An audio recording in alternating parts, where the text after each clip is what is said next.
एक कहावत आपने सुनी होगी कि जाको राखे साइयाँ मार सके ना कोई।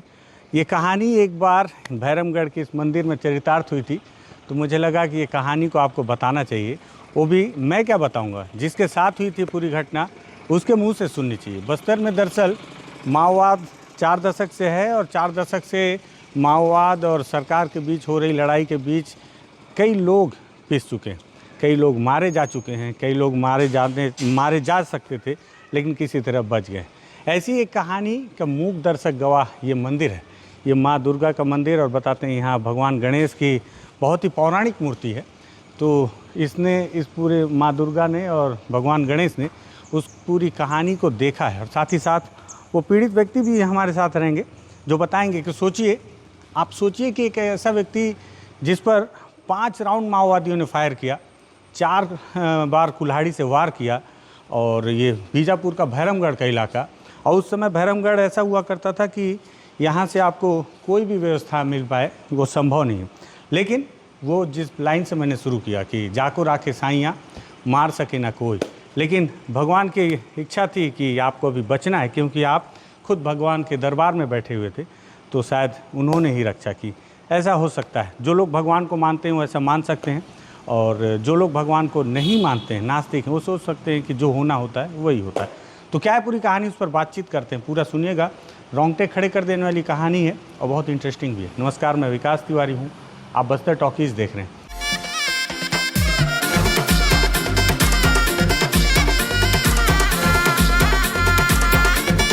दरअसल इस वक्त मैं बीजापुर के भैरमगढ़ में हूँ, और भैरमगढ़ में माँ दुर्गा का मंदिर है। इस मंदिर में किसी समय माओवादियों ने एक बड़ी घटना को अंजाम दी, जिसके पीड़ित इस वक्त हमारे साथ खुद मौजूद हैं।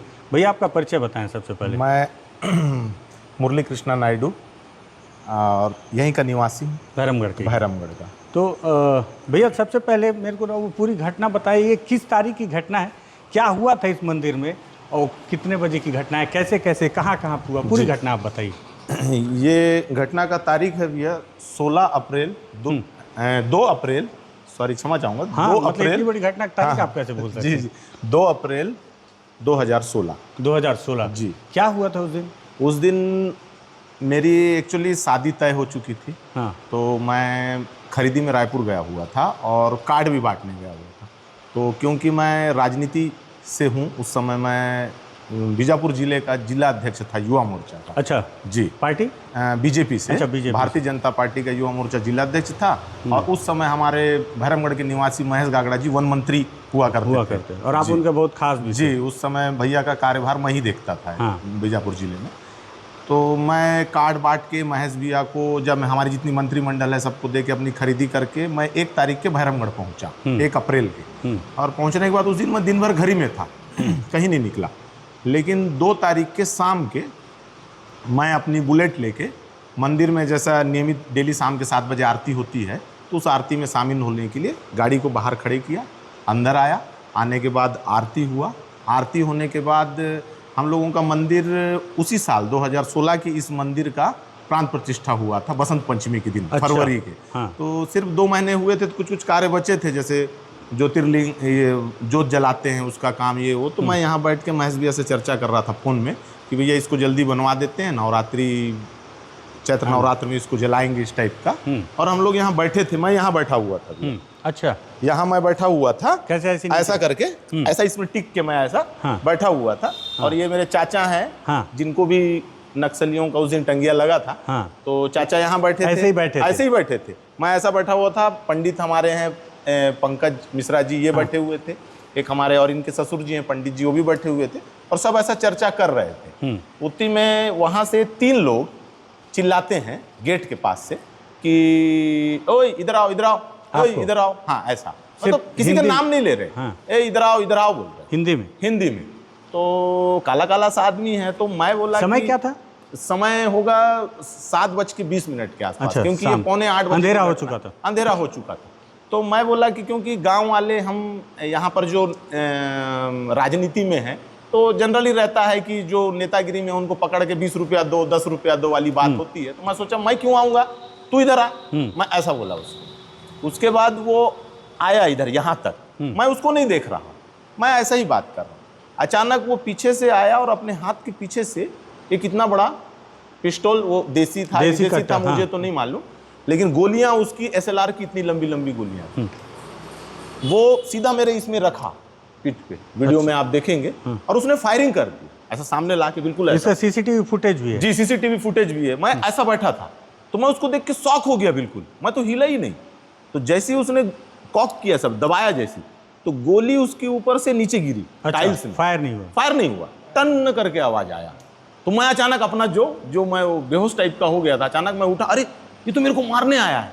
मैं यहाँ से उठा ऐसा तुरंत, और मैं क्या किया, थोड़ा सा वो होते हुए मैं भागा इधर ही अपने गर्भगृह की ओर। मैं इसलिए भाग रहा था कि यहाँ से 100 मीटर की दूरी पे हमारा पुलिस थाना है और CRPF कैंप है। तो मेरे दिमाग में आ गया कि मैं वहां से भाग जाता हूं तो कोई तो मेरे को बचा लेगा, मैं चिल्लाते हुए भागूंगा। तो मैं जब भाग रहा था तो उसने फिर एक फायरिंग किया। अच्छा, वो जो टाइल्स में लगा फायरिंग, देखिए टाइल्स का निशान, ये वही है, गोली का निशान जी, ओरिजिनल। ये आज भी उसी तरीके से उस समय से अभी तक इस मंदिर में पेंट भी नहीं हुआ है मेरी घटना के बाद से। अच्छा जी, तो ये गोली लगी हुई है? जी, गोली लगी है। तो गोली लग के इसका एक छींटा जो है मेरे को यहाँ लगा। अच्छा। जो यहाँ से चमड़ी मेरा ऐसा निकल गया, ब्लड निकलना चालू। हाँ। तो मैं बोला, फिर मैं नीचे बैठा और फिर भागा यहाँ से। अच्छा। तो लोगों ने और एक दो फायरिंग किया। हाँ। धाए धाए। हाँ। जिसका निशान आप देख सकते हैं, ये गोलियों का ही निशान है। ये नहीं है ना? जी वो नहीं है। अच्छा। ये दोनों है। अच्छा, ये भी गोली के निशान? दोनों गोली, टोटल 5 फायरिंग उन्होंने किया। ये भी गोली? जी, गोली का निशान है। अच्छा, ये भी एक गोली का निशान है। अच्छा जी, ये 3 गोली यहाँ, एक 4 वहाँ। 4 और एक जो है गोली। तो मैं जब यहाँ से भाग के आया तो मैं तो ऐसा भाग रहा था और मेरे को विश्वास नहीं हो रहा था कि वो गोलियां मुझे नहीं लग रही हैं। मतलब एक बोलना चाहिए फिल्म के मिथुन चक्रवर्ती की तरह मैं भाग रहा था, समझ लीजिए। हाँ, बिल्कुल, मुझे गोली नहीं लग रही, वैसी चल रही है, वो चल रही है। माता रानी की कृपा होगी, जैसा मेरी आस्था है इनके ऊपर। तो मैं जब यहाँ से ऐसा हुआ तो मैं क्या किया कि एक बार देखता हूँ आ तो नहीं रहा है मेरे पीछे। जब मैं ऐसा हुआ तो एक गोली मेरे कंधे पे लगी और आर पार हो गई और मेरा मेन आर्टरी जो है कट गया। अच्छा। और मैं यहीं पर गिर गया, यहीं गिर गया। हाँ। और गिर के फिर ये पूरा एरिया मेरा सुन्न हो गया। अच्छा। तो ये सुन्न होने के बाद फिर मैं यहाँ गिर गया। तो गिरने के बाद उन लोग आए और मैं मुंह से बात नहीं कर पा रहा था। तो वो लोग कितने लोग आए? 2 लोग आए। अच्छा। मैं ऐसा नीचे ऐसा लेटे हुए देख रहा हूँ तो 2 टंगिया मारे मेरे को पीछे यहाँ। तो आप अच्छा मुंह के बल गिर गए? हाँ, मैं ऐसा पड़ा हुआ था नीचे, इधर देखते हुए। आंख मेरा खुला था, यहाँ 2 टंगिया मारे, लेकिन मेरे को आभास नहीं हो रहा था। गोली लगने के कारण ये सुन्न हो गया था, क्या हुआ था, मेरे मुंह से कोई आवाज नहीं आ रहा था। फिर वो एक मेरे को पैर से ऐसा मारा तो मैं ऐसा गिरा। तो फिर यहाँ 2 टंगिया मारे, यहाँ छाती में, यहाँ एक और यहाँ एक। अच्छा। तो 2 टंगिया मारे एकदम जी पूरा। और एक टंगिया तो वैसा करा और तुरंत अपना पैर को ऐसा रख के छाती से निकाला। अच्छा। और टंगिया को यहाँ फेंक दिया। तो उसके बाद भी मेरे को आभास नहीं हो रहा है, लेकिन मैं ये समझ गया कि मैं मर गया, सोच लिया। अच्छा। अपने आप को मैं तो सोच लिया कि मैं तो अब मर गया। हाँ। ये मेरे को मारने आए हैं और मेरे दिमाग में कुछ नहीं चल रहा था क्यों आए, क्या है, क्योंकि गांव में किसी प्रकार किसी से दुश्मनी नहीं है, सिर्फ राजनीति बस हो सकता है और कोई कारण तो मुझे समझ में नहीं आया। हाँ। लेकिन जब मैं फिर यहाँ हो गया, वो चले गए वो लोग। चले जाने के बाद करीबन 2 मिनट के बाद मैं एक हाथ से, क्योंकि ये हाथ तो मेरा काम कर नहीं रहा था, एक हाथ से मैं ऐसा बैठा यहाँ पर। और अच्छा, आप एक सेकंड रुक रहा हूँ, आप बता रहे थे कि आप इधर इसलिए भागे कि इधर थाना है? थाना जी, थाना वो है, वो जो दिख रहा है बाउंड्री, व्हाइट कलर का पूरा दिख रहा है जो। हाँ। आप बाहर से उधर जाने से दिखेगा। यहीं से दिखा दो शक्ति भाई, यहाँ से थोड़ा सा पीछे आ जाओ, ये पास से आप देखेंगे। हाँ। वो पूरा थाना का परिसर है। अच्छा। वो जो थाना के क्वार्टर, स्टाफ क्वार्टर है। हाँ। ये पुलिस थाना है इधर, व्हाइट वाला जो दिख रहा है। हाँ। और ये ग्राउंड पूरा खाली है। अच्छा। हम पीछे जाएंगे तो आपको और अच्छे से पूरा दिख जाएगा। ये व्हाइट वाली बिल्डिंग थाने की है? थाने की है, ये भी थाने की, उधर की बिल्डिंग भी जो। अच्छा, पूरे स्टाफ है वो। अच्छा। नहीं, पुलिस क्वार्टर्स हैं वो। अच्छा। और वो पूरा थाना है और CRPF बटालियन भी थी उस समय यहाँ। अच्छा। 190 लाइन बटालियन थी यहाँ पर उस समय। तो क्योंकि हम लोग राजनीति में है तो जनरली कमांडेंट साहब सबसे मुलाकातें होती रहती थी, इसलिए वो नाम याद है मेरे को। खोबरा खड़े सर थे उस समय कमांडेंट जो थे। अच्छा। हाँ, MS खोबरा खड़े। तो 5 राउंड गोली चली, फिर 4 बार कुल्हाड़ी से मारा? 4 बार कुल्हाड़ी से मारे, जिसमें से चारों में से मेरे को सिर्फ एक गोली लगा और एक का वो टाइल्स का यहाँ छींटा लगा, जो मेरे यहाँ भी दाग है। इसमें भी पूरे अभी मेन आर्टरी कट गया था, गिर गया। एक हाथ से मैं उठ के यहाँ बैठा। बैठने के बाद फिर मैं हिल नहीं पा रहा था अपनी जगह से, बस बैठ गया, लेकिन ना आगे जा पा रहा हूँ ना इधर से भी छुपा हुआ है रास्ता, देख रहे हैं इधर पीछे पड़ा हूँ, मतलब माता जी के आंचल में गिर गया हूँ, समझ लीजिए एक प्रकार से। और बैठने के बाद फिर मैं सांस मेरे को लेने में बहुत परेशानी हो रही है, तो मैं धीरे से चिल्ला रहा हूँ। बगल में दीपक रहता है, दोस्त है, तो दीपक मेरे दोस्त हैं, सतीश, रविंद्र, मेरा भाई जो लोग आप लोग बैठे थे, बाकी लोग कहाँ चले गए? जैसे मैं मेरे को यहाँ पर वो किए तो ये लोग सब भागे। अच्छा, सब भाग गए अपना बाहर में। जी जी। तो पंडित जी बोले कि मैं अपने रूम में चले गया था, दोनों पंडित का कहना था। तो हम लोग अपने रूम के अंदर चले गए थे। तो उसके बाद मैं यहाँ से चिल्ला रहा था सबको। चिल्लाने के बाद फिर मैं यहाँ जब करीबन मैं 14 मिनट 15 मिनट के आसपास मैं यहाँ बैठा था। अच्छा जी। तो मैं चिल्लाया, चिल्लाने के बाद गोली की आवाज़ वहाँ तक नहीं गई क्या? गोली की आवाज़ गई थी, बता रहे हैं, सभी सुने बस्ती में। और जब इन लोग, लेकिन तत्कालिक क्या होता है, कुछ भी घटना होती है तो पुलिस भी लेट से ही पहुंचती है, क्योंकि हो सकता है कि उनके लिए एम्बुलेंस लगा के बैठे हो, कहीं कुछ हो। और जो ग्रामीण हैं तो यहाँ तो गोलियों की आवाज़ सबको आदत ही है शुरू से, तो उन लोग ये सोचे बताते हैं कहीं ना कहीं कुछ घटना हुआ होगा। यहाँ ऐसा ही चलता है, जैसे हम शहरों में बोलते हैं ना फटाका फूटा, हाँ तो कहीं शादियां हो रही हैं तो यहाँ से चलता गोली चल रहा है, कुछ मुठभेड़ हो रहा होगा। तो लोग उसको उतना सीरियसली नहीं लेते, इतना आदी हो चुके हैं, यहाँ इतना आदी हो चुके हैं। तो मैं यहाँ पर गिरा हुआ हूँ। फिर मैं ये सब सोच रहा हूँ। सोचने के बाद मेरी 2 तारीख की मैं काट बांट के 18 अप्रैल के मेरी शादी फिक्स थी। 16 दिन बाद, 16 दिन के बाद। जगदलपुर की लड़की थी, तो और पूरी सब तैयारियां हो चुकी थी। तो मैं वो सोच रहा था कि अरे अच्छा हुआ अगर शादी हो जाता तो लड़की बदनाम हो जाती, इस टाइप का मन में विचार। नया बुलेट खरीदा था, चुनाव में जीता था तो भैया के द्वारा गिफ्ट मिला हुआ था। तो मैं बोला कौन चलाएगा, चलो मेरा भाई चला लेगा। आप सब चीज सोच मैं अपने बचना नहीं है। मैं ये सोच लिया कि मैं खत्म हो गया हूँ। लास्ट का आत्मचिंतन चल रहा था बैठ के 15 मिनट। दिमाग काम कर रहा है, दिमाग पूरा काम कर रहा है।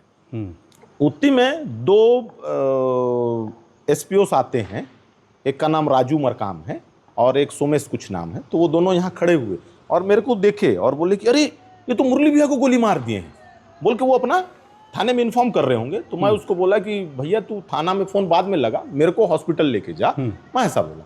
उतने में फिर हमारे यहाँ पर पंडित जी हैं, गणेश मंदिर के पंडित जी, वो दौड़ के आए और वो देखे अरे खून से लथपथ है। तो अपनी भाषा में ये मायरे मुरली भैया को हो गया ऐसा, पीछे से वो डाल के बेचारे ऐसा उठा नहीं पा रहे हैं लेकिन उठा रहे हैं।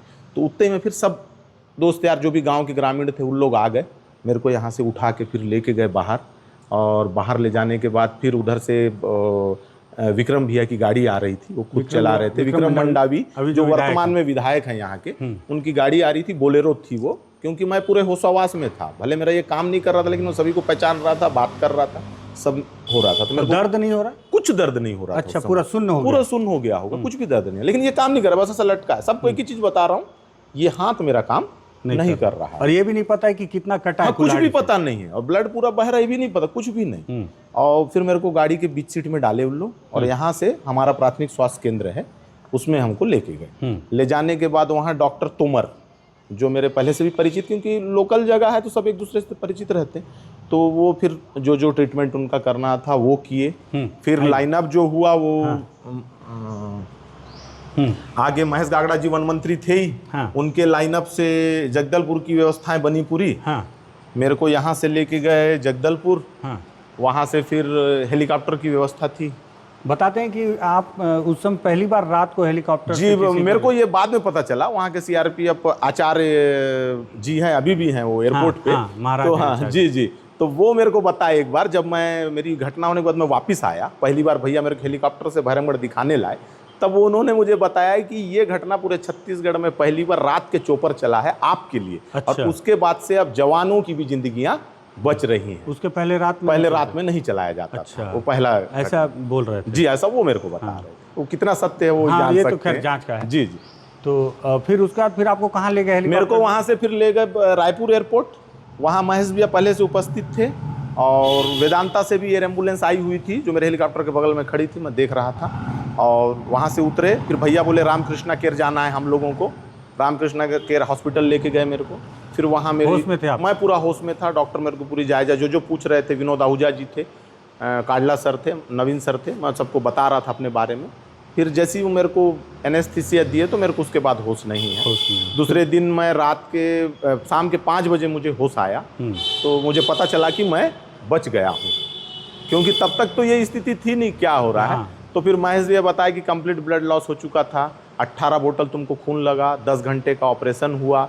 और जो विनोद आहूजा डॉक्टर थे वो मेरे होश में आने के बाद आके मेरा पैर छुए। तो मैं बोला सर मैं पहचाना नहीं आपको, आप कौन हैं? तो बोले आप नहीं पहचानोगे, मैं आपका डॉक्टर हूँ। तो मैं बोला सर और आप लोग के मेहनत से मैं बच गया सर, बहुत बहुत धन्यवाद। बोले नहीं, पैर भी आप छू रहे हो? हाँ। मैं बोला सर आप क्यों पैर छू रहे हैं? तो सर मैं आपका पैर छूँ? तो बोले नहीं नहीं, बोले मेडिकल में इसका हम लोगों के में नहीं है, 10-20 लाख में ऐसा कोई केस आता है जो साइंस से बाहर है।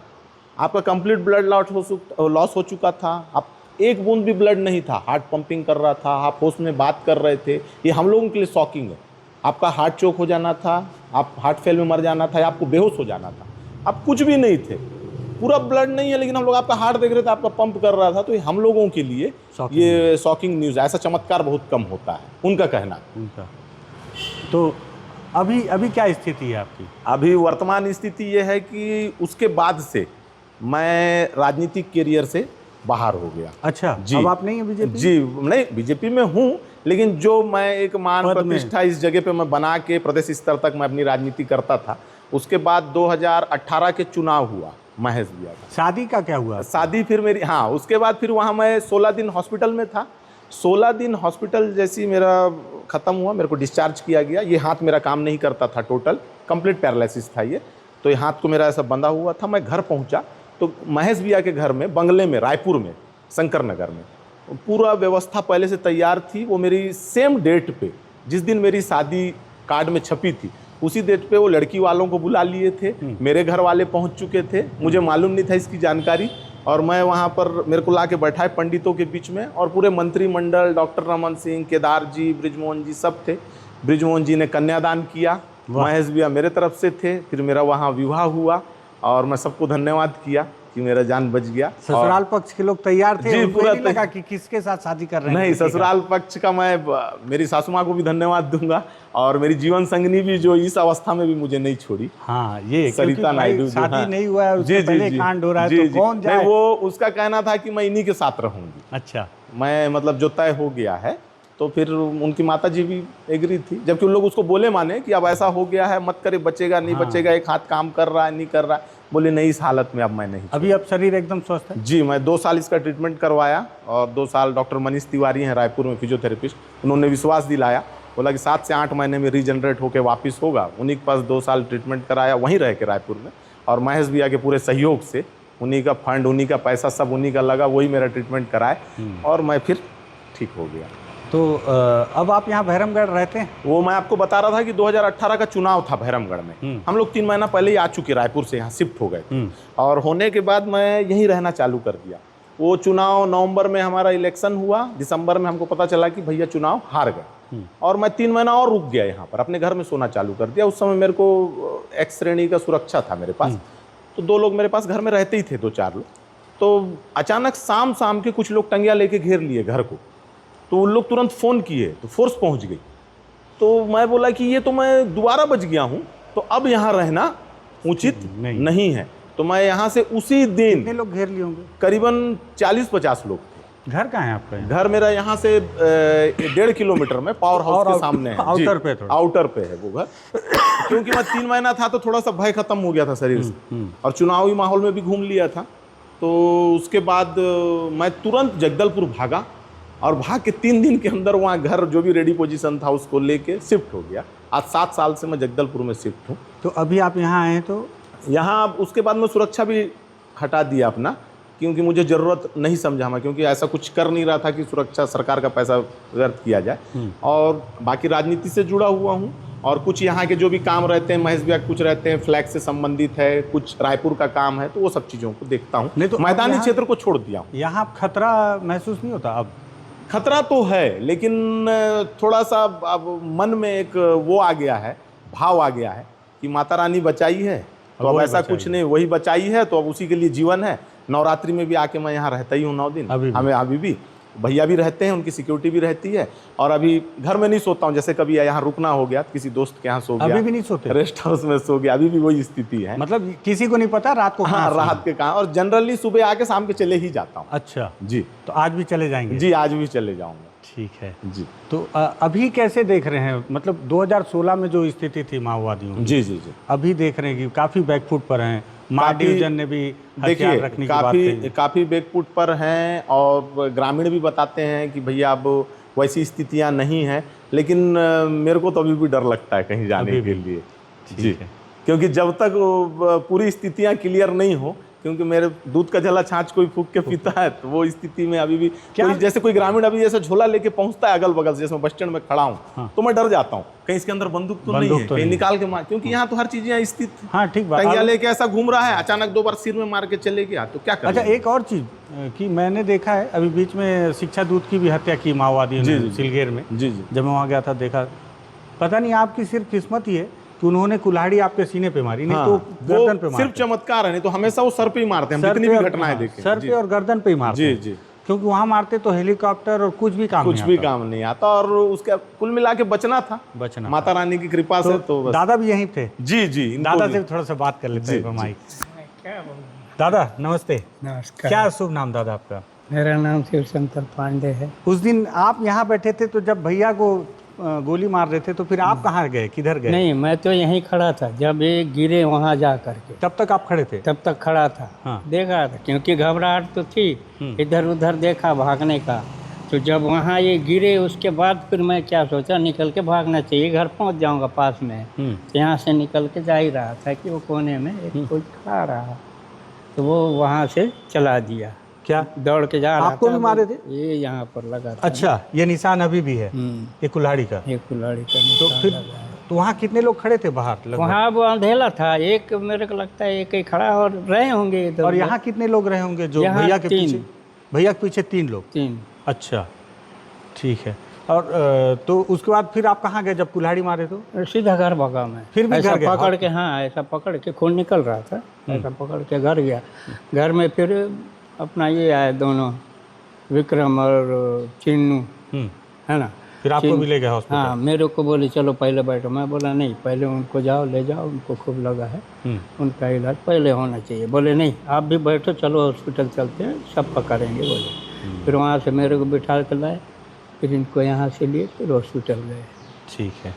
अच्छा भैया, ये मतलब एक चीज़ ये भी है कि जब भी घटना हो जाती है सब एक हो जाते हैं। जी जी। मतलब विक्रम मंडावी भी पहुंचे, तो मतलब ये फिर बीजेपी कांग्रेस का नहीं रह गया? हाँ, नहीं रह गया। जी जी, वो भी अपनी गाड़ी लेके। हाँ, वो भी गाड़ी लेके। क्या लगता है आपको, क्यों ऐसा हुआ आपके साथ? मतलब माओवादी मैं उस चीज के लिए तो कभी सोचा नहीं ज्यादातर, लेकिन आपको एक घटना और बताता हूँ कि करीबन 1 साल के बाद पुलिस वाले मेरे को कंटिन्यू नोटिस भेज रहे थे कि आपका पेशी है, आपकी गवाही है, आपको दंतेवाड़ा के वहाँ पहुँचना है कोर्ट पे। किस पे पेशी? मतलब उसी उस पे जो नक्सली घटना हुई है, जो आपके ऊपर, हाँ उसका एक बयान आपका है, आप आइए। तो मैं दंतेवाड़ा गया, तो मजिस्ट्रेट साहब मेरे को अंदर उसमें खड़े किए और करीबन 8 लोगों को ऐसा खड़े किए लाइन से। बोले कि इनमें से पहचानिए कि किसने आपको मारा था गोली से, क्योंकि पुलिस ने इनको आपके केस पे गिरफ्तार करके 1 साल से जेल में रखा है, तो इसमें से कौन है आप बताइए। तो अब उस समय की घटना ऐसा थी, प्लस इधर का जो परिवेश है, जो हमारे आदिवासी भाई हैं, उनका शक्ल लगभग एक जैसा दिखता है, और अचानक कहाँ उस चीज़ को मैं हुई तो आदमी चेहरा कहाँ देखूँ, तो मैं तो भागना था, पीछे मुड़ के भाग रहा हूँ, वहाँ भी गिर गया। तो कुछ मेरे को लग भी रहा था कोई 1-2 कि ये हाँ है, फिर लग रहा था कि नहीं है, तो मेरा दिमाग बोला कि कहीं कोई बेकसूर इसमें ना फंस जाए। तो मैं बोल दिया नहीं सर कोई नहीं है, तो सबको वो छोड़ दिए मजिस्ट्रेट साहब तुरंत। हाँ, तो उसके बाद मैं जब बाहर निकला तो उनकी जो पत्नियां हैं सब पैर छू रहे थे, दादा बहुत धन्यवाद दिए, वो ऐसा अपनी गोंडी भाषा में। तो मैं बोला नहीं मेरे को मालूम ही नहीं है, तो मैं क्यों, और मेरे को तो ये भी नहीं मालूम था कि आपको 1 साल से रखें, तो पहले आके आप लोगों को छुड़वाता, ऐसा मैं बोला। तो ऐसा बहुत सारा चीज़ होता है। कई लगता है मेरे को इस टाइप की घटनाएं जो जैसे अभी मेरे साथ अभी हुआ, और ये जो था जैसे पुलिस अभी अंदर रखी, ऐसे से भी थोड़ा सा बढ़ावा मिलता है नक्सलियों को, लोगों को ब्रेन वॉश में। ये मेरे को ऐसा लगता है ये मददगार साबित उनके लिए होता है, जो बेकसूर भी जेल में, मेरे को ऐसा लगता है। अपना मेरा एक पर्सनल विचार है। यहीं तोड़का में, तोड़का बोल रहा हूँ आपका, मैं नाम भूल गया हूँ गाँव का, इसी उस पर इसके उस पार में अंदर गया हुआ था, तो बुड़गा। जी जी, बुड़गा गांव के आसपास मेरे को एक व्यक्ति मिला, उसका इंटरव्यू किया कि वो 3 महीने जेल में था, और 3 महीने जेल रहने के बाद उसको बाइज्जत बरी कर दिया गया। वो 3 महीने जेल काट के आ गया, लेकिन उसकी सज़ा अभी पूरी हुई, क्योंकि उसको रिहा करवाने के लिए उसकी पत्नी ने ज़मीन गिरवी रखा, घर के मुर्गी बकरी सब बेच दिया। कहीं भी ऐसा होता है। ज़मीन अभी पिछले साल वो रिहा करवा पाया है गिरवी से।